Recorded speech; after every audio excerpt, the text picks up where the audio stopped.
So imagine this. You're sitting in a doctor's office, nervous about your health, and in walks a teenager wearing a lab coat, stethoscope dangling around their neck. Would you trust them with your life? Most people wouldn't. But in West Palm Beach, Florida, a bold 18-year-old convinced dozens of patients he was a legitimate doctor. His name was Malachi Love Robinson. And he didn't just play doctor, he opened his own medical center, treated real patients, and raked in thousands before it all came crashing down in a dramatic sting operation. This is the wild story of the fake teen doctor who fooled almost everyone, and the shocking twists that kept him in the headlines for years. At just 18, Malachi Love Robinson walked into a professional medical building in West Palm Beach and set up shop like he belonged there. He called his clinic the New Birth New Life Medical Center, complete with a sleek website, business cards, and a grand opening celebration that drew curious locals. Dressed in a crisp white lab coat, he introduced himself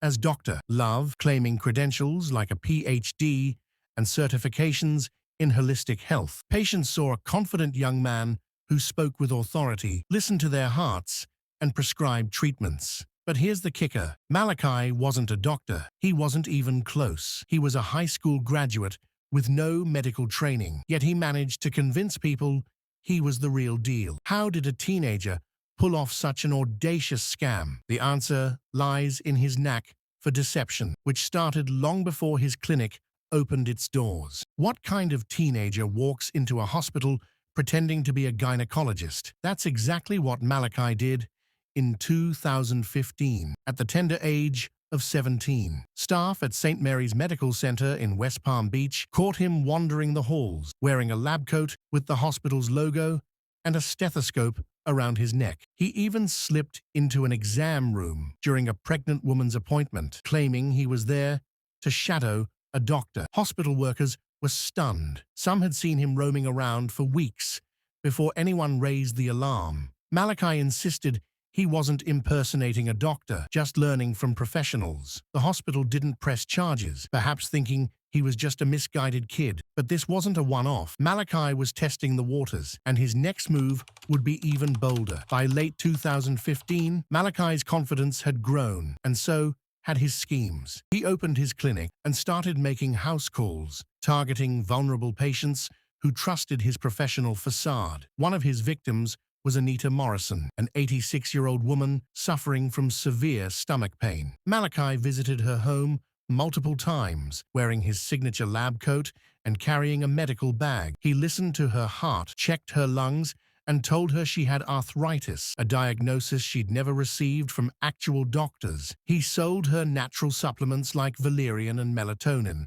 promising relief, but relief never came, and neither did her money. Malachi allegedly swindled $30,000 from Morrison, taking checks and cash under the guise of medical care. He didn't stop there. Reports say he also pocketed $20,000 from a real doctor he worked with. His charm was convincing, but his greed was starting to show. The law finally caught up with Malachi in February 2016, thanks to a tip from suspicious family members who attended his clinic's grand opening. They knew he wasn't a doctor and alerted authorities. The Palm Beach County Sheriff's Office teamed up with the Florida Department of Health for a sting operation. An undercover agent booked an appointment at Malachi's clinic, posing as a patient. Malachi took the bait, performing a physical exam and offering medical advice like a seasoned pro. But as soon as he finished, deputies swooped in, arresting him on charges of practicing medicine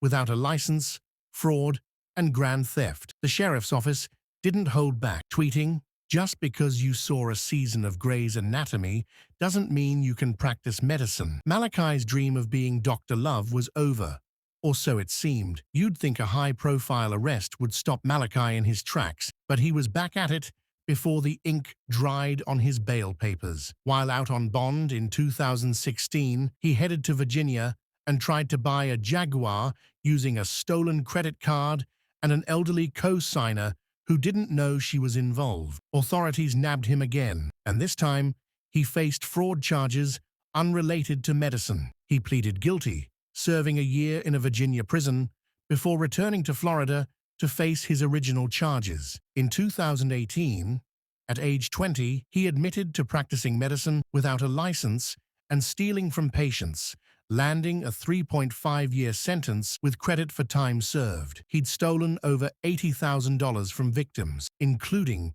the elderly Morrison, and his story was now national news, drawing comparisons to the con artist in Catch Me If You Can. But prison didn't change him. Malachi was released in 2019, but freedom didn't mean reform. By 2020, he was working as a salesperson for a shipping company in Florida. Instead of sending client payments to his employer, he allegedly funneled over $10,000 into his personal accounts. Text messages to the company owner showed him apologizing, promising to make it right, but the damage was done. He was arrested again, charged with grand theft and organized fraud. In 2023, at age 25, he pleaded guilty and received a sentence of over 2 years in prison. The fake teen doctor was no longer a teen, but his grifting ways hadn't changed. Online, people couldn't stop talking about his relentless schemes, with some calling him a real-life Frank Abagnale Jr. So, what drives someone like Malachi to keep conning, even after multiple arrests? That's the question buzzing online, with no clear answers. Some speculate he's a compulsive liar, unable to stop weaving tall tales. Others wonder if mental health issues play a role, pointing to his unverified claims of battling stage 2 kidney cancer in 2016. A few believe he's just an ambitious dreamer who took his entrepreneurial spirit too far. His lawyer once compared him to Donald Trump or Bill Gates for his bold ideas. Whatever the truth, these are just rumors, and no one knows what's really going on in his head. What we do know is that Malachi's story is a cycle of deception, arrest, and repeat, leaving a trail of victims and stunned onlookers in his wake.